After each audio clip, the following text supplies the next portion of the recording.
me now to discuss the dramatic fall in Egypt's tourism is Paul Lasley. He's an award-winning travel journalist and radio host for OnTravel.com.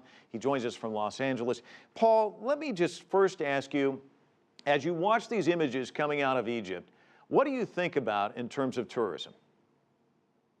Well, I think about the poor Egyptian people who are suffering so much from this. You know, your correspondent in Cairo and you in your summation there leading into this really pointed up the problems.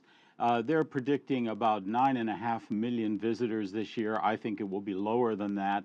And, you know, when you think that 11 to 12% of the GDP of Egypt is generated by tourism, this is a huge economic hit.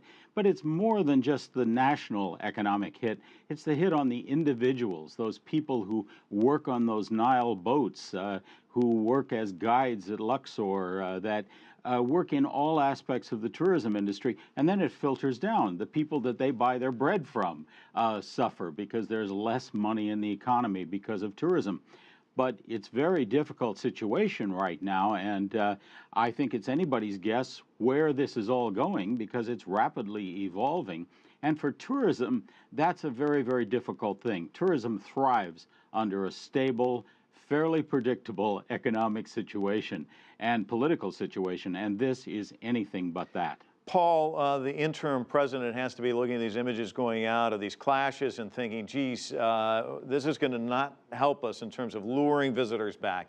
What needs to happen in order to lure visitors to Egypt? Obviously, stability is key. Well, stability is key, Mike, but more than that, I think we've got to see some images of happy people celebrating, perhaps, and not being afraid of where they're going, and and this kind. And of course, the Army has a role in this because there are two ways of looking at it. Tourists look sometimes at the Army and say, "Wow, it's great to have all of that security." They also look at it and say, "Wow, what's going on here, and should we be worried?" So really, it's a matter of perception. And Egypt is going to recapture the tourism market by demonstrating that sense of stability and the perception that it is a safe, great country. Remember, the Egyptians are just incredible people. They love visitors. They love to share their culture with them. And after all, it's one of the world's oldest surviving cultures. Paul, I love my profession, journalism, but we tend to chase the ugly stuff, and sometimes it gives kind of a narrow picture of things. So I want to ask you, are there places in Egypt that are safe and that tourists shouldn't be scared away from?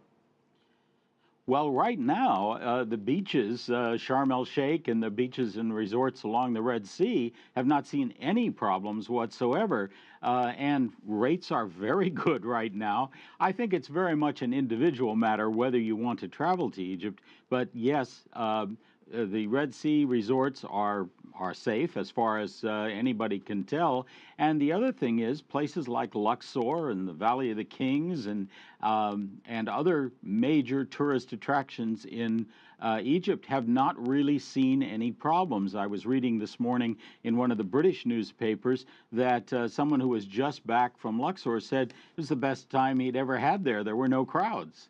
Well, Paul Lasley, that's another important message to get across. Thank you so much for joining us from Los Angeles. Certainly appreciate it.